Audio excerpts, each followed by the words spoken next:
Okay, so what we have here is a beaker of water. It's been heated. Current temperature is about 88 degrees. Now obviously that's not boiling. What we're going to do is we're going to place this water. It's warm. It's not terribly hot. It's hot enough that it's hot. But what we're going to do is we're going to place this water into the vacuum chamber. And what I'd like you to do is I'd like you to look closely at what happens.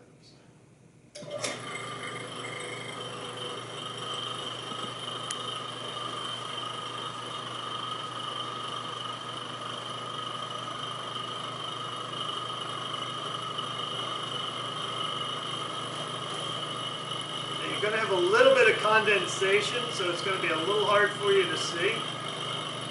But as the air starts to be removed from the vacuum chamber,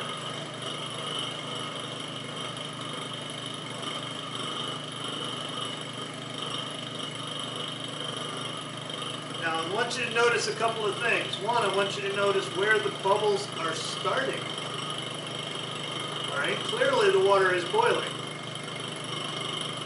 Any of you have been high country backpacking and camping knows a little bit about this, or if you ever lived in Colorado.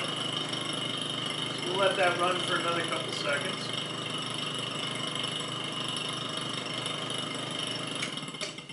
Now if we take that out and take a look at it, remember what we said, we started with a temperature of about 88 degrees.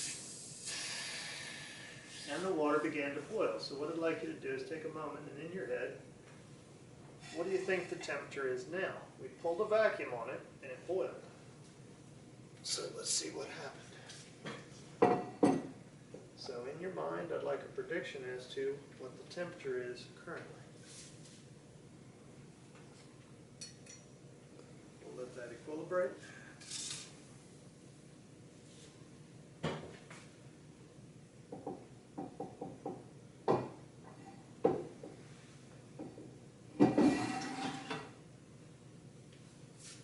Final temperature is 61 degrees.